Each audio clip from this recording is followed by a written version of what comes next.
Hi everyone, this is Wika. In today's lesson, we're going to talk about simple past tense. So let's get started. Jadi sebenarnya apa sih simple past tense itu? Simple past tense is used when you want to talk about something that happened in the past. Jadi intinya, ketika kita menggunakan simple past tense ini berarti kejadiannya itu udah terjadi di masa lalu dan sudah berakhir dalam jangka waktu tertentu di masa lalu. Jadi sudah tidak terjadi lagi ya, sudah berlalu di masa lalu. Now take a look at bagaimana kita bisa mengetahui bahwasanya kalimat tersebut itu adalah bentuk kalimat simple past tense atau bukan. Yang harus kita ketahui adalah ciri-ciri dari simple past tense tersebut. Gampang banget ya. Yang pertama adalah kita bisa menemukan kata kerja bentuk kedua dalam kalimat tersebut. Baik itu irregular verbs atau regular verbs. Jadi kalau ada kata kerja bentuk kedua, baik itu kata kerja yang dalam bentuk beraturan maupun tidak beraturan, bisa dipastikan kalimat tersebut dalam bentuk simple past tense. Nah, itu untuk kalimat yang verbal sentence atau kalimat verbal. Nah, yang kedua adalah kalimat nominal. Kita bisa menemukan ada to be, was, or were di situ. Nah, itu untuk nominal sentence. Jadi gampang sekali ya untuk menandai ciri-ciri dari simple past tense tersebut. For time signals in simple past tense, we usually find like yesterday, yesterday afternoon, last night, last week, last year, 2 days ago, 3 hours ago, just now, etc. Oke, sekarang kita masuk ke rumus simple past tense untuk yang nominal sentence. Nah, nominal sentence sendiri di sini adalah rumus di mana tidak terdapat kata kerja di dalamnya. Jadi yang ada hanya kata sifat, adjective ataupun juga noun. Oke, untuk yang kalimat positif di sini rumusnya adalah subject, kemudian plus to be, was, and were. Oke, di sini kalau untuk to be yang was itu subjeknya adalah I, she, he, and it. Sedangkan were di sini adalah sisanya yaitu you, they, and we. Itu untuk rumus yang positif. Untuk yang kalimat negatif, rumusnya adalah subject, kemudian ditambahkan to be, was, and were, kemudian ditambahkan not, lalu ditambahkan lagi complementnya atau objeknya, yaitu bisa berupa adjective, noun, ataupun adverb. Sedangkan untuk yang kalimat interrogatif atau juga kalimat tanya, di sini diawali dengan to be, yaitu was atau were. Nah, setelah itu baru kita tambahkan subjeknya, lalu kita tambahkan lagi dengan complement ataupun objeknya, yaitu bisa berupa adjective, noun, ataupun adverb.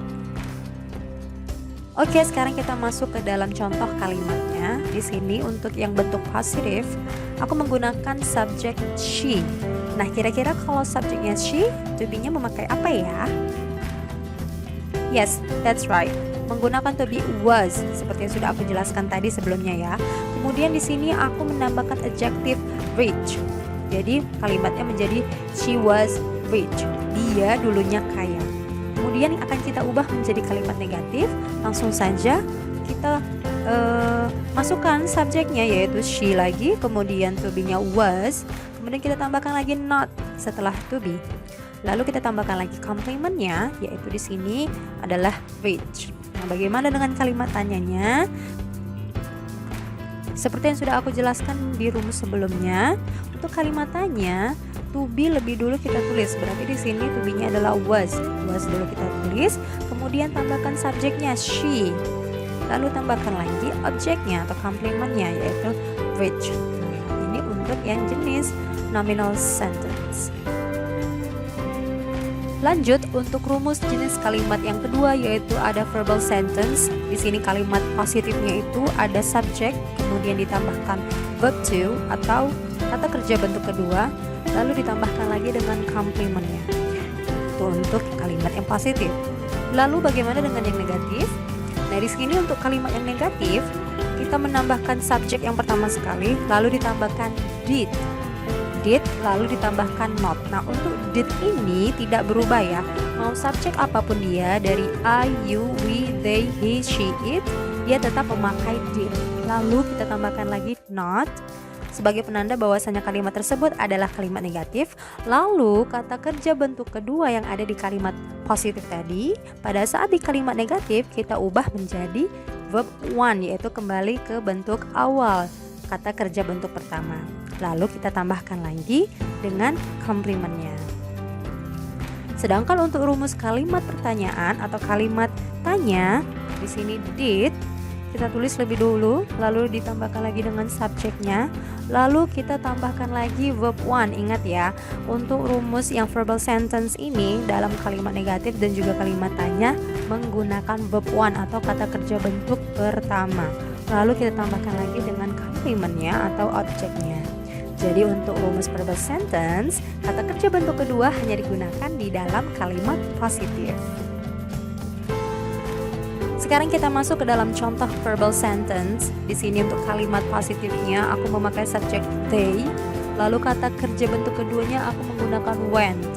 They went to the market 2 hours ago. Berarti artinya mereka pergi ke pasar 2 jam lalu. Tidak lagi terjadi di masa saat ini ataupun yang akan datang. Nah, sekarang kita akan mengubahnya ke dalam bentuk kalimat negatif. They sebagai subjek tetap kita taruh di depan, lalu kita tambahkan did sebagaimana yang sudah aku jelaskan tadi, lalu kita tambahkan not.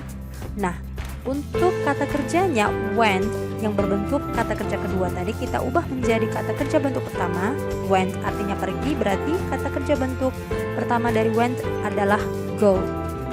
Lalu kita tambahkan lagi dengan komplimennya, yaitu go to the market 2 hours ago. Bagaimana dengan kalimat tanya? Di sini did kita tulis pertama sekali, lalu kita tambahkan dengan subjeknya they. Lalu kita tambahkan lagi dengan kata kerja bentuk pertama go. Lalu kita tambahkan lagi komplimennya. Go to the market 2 hours ago. Nah, mudah sekali bukan mengenai simple past tense ini? Kuncinya adalah kita harus mengetahui kata kerja bentuk kedua di dalam bahasa Inggris. Thank you so much for watching and see you on the next video. Bye-bye!